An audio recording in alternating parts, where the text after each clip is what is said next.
Hai akkam jirtu daawwattoota keenya nagaan isiniif haa baay'atu. Isiniin jecha har'as immoo deebi'ee dhufeen jira. Chaanala kanaaf haaraa kan taatan subscribe gochuun maatii keenyatti dabalamaa viidiyoo keenya immoo like gochuu hin dagatinaa jecha. Har'as egaa wanti haaraan qabadhee isiniif dhufee yerootti information gabaa biyya keessaa baruun keessan dirqama.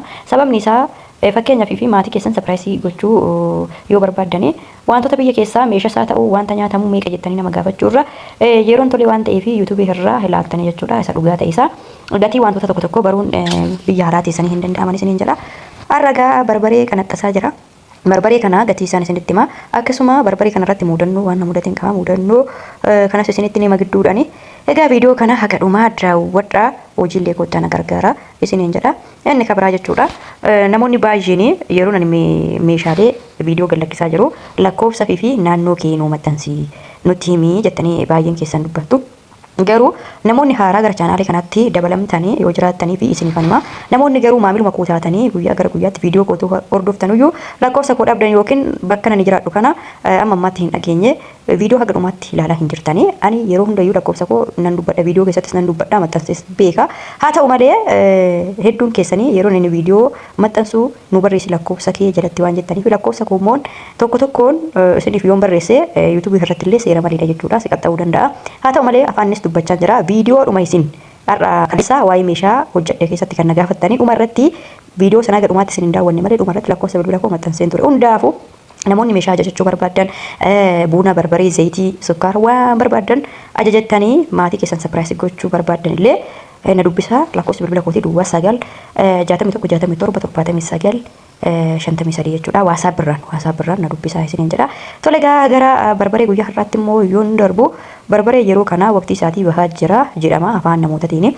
Garuu immoo wuddiidha. Wuddiin miti jechuudha barbaree kana. Barbareen kun naannoo kiiloo 4ti. Hin qannasaa hin dabala jedhama gidduu kana garuu akka namoonni odeessanitti immoo wuddiidha guyyaa har'aa kana.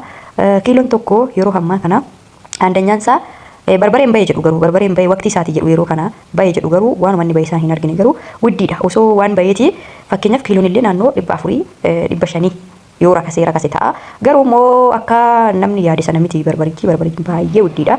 720 tokkoffaasaa 720 lammaffaasaa 650 jechuudha barbareen. Kanaaf egaa yeroo baay'ee yeroo waqtiin barbareen ba'uusi namoonni afaaniin barbareen qannasaa jedhu yeroo waqtiin bunni bayeesi hin qannasaa jedhu garuu gabaan torbee haga torbeetti garaagarummaa guddaa qaba. Fakkeenyaaf fi har'a 700 ka ta'e boru 8 ta'uu danda'a. Iftaan immoo yookiin 5tti gad deebi'uu danda'a.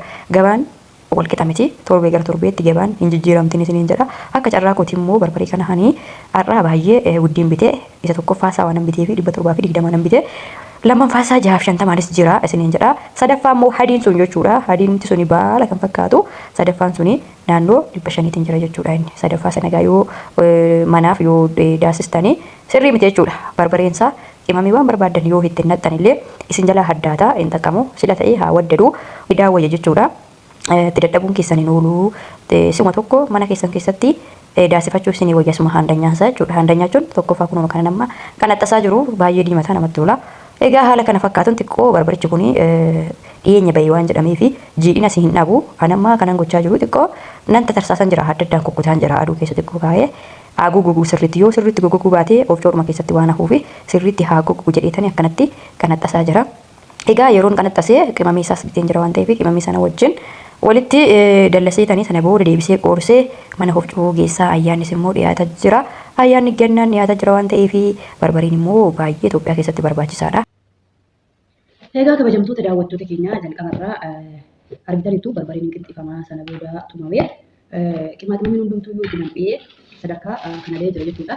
Sadarkaa nama irra jiru kun mana oofcoo deemee walumaa galatti mana oofcoo deemee daasifamee xumuramee jira jechuudha. Kanaaf isinillee haala kana fakkaatuun qopheeffadhaan isiniin jedha. Mee erga daakamee lafarratti argitan jirtu erga daakamee immoo maal akka fakkaatu isinitti nan agarsiisa. Egaa erga daakamee maal akka fakkaatu walumaan haalaallu yeroo hundumaa barbareen yeroo daakamu teessaan itti kan daakamu jechuudha. Akka midhaanii madaabaraa wantoota garaagaraatti daakuun hin barbaachisu. Sababni isaa barbareen xinqaaqee guddaa barbaada yookiin eegumsa barbaada isiniin jedha. Akkuma argitanii ajaa'ibatti daasisa jechuudha baay'ee deemata. Jalqaba irrattis yeroo qinxisu sana lafarratti argitan sharaa irratti argitanii. Barbareen kun egaa kan alana addisiidha. Alana kan bayeedha. Haa ta'u malee yeroo gabaabduu keessatti daakiin jira. Ayyaanni isas dhiyaataa waan jiruuf ayyaannis walumaa galatti manaaf barbaree haala kanaan daakiin jira. Barbareen akka yeroo durii nama dhibu yeroo gabaabduu keessatti qaqqabsiifachuu hin dandeessu. Duratti ganaa dallafamee torban sadii yookiin ji'a tokko affanamee kaa'ama. Sana booda aduutti bahee karkarfamee daakama. Amma immoo filannoo akkaataa lamaan daasifattu. Filannoon inni tokko akkuma nama isiniin jedhe kanaa yoo ariitii hin qabaanne jalqaba irratti maal gootu dhancafattu jechuudha. Natti shunkurtii yookiin qullubbii maxibashaa dhancafattanii sana booda dacafattanii affantanii immoo erga xiqqoo naannoo torbee lama sadii erga ta'e isa affantan sana gara aduutti baastanii sirriitti qoorsitu edda qoorsitanii daaktu.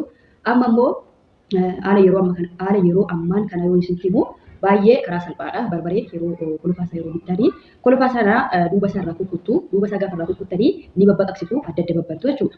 Erga bantanii isa sirriitti dacirtanii aduutti diriirsitanii akkaataan ani diriirse kanaan aduutti diriirsitanii sana booda immoo qimamii keessan naaci shunkurtii yookiin qullubbii maxibashaa shokolota ciraakkota qimamii abasuudaa waa hundayyuu soogidda dabalatee jechuudha. Qimamii hundumayyuu qubaatti qopheessitu jechuudha. Haala nama barbaree kun ani itti daakee haala nama isinitti himaa jiru kanaadha.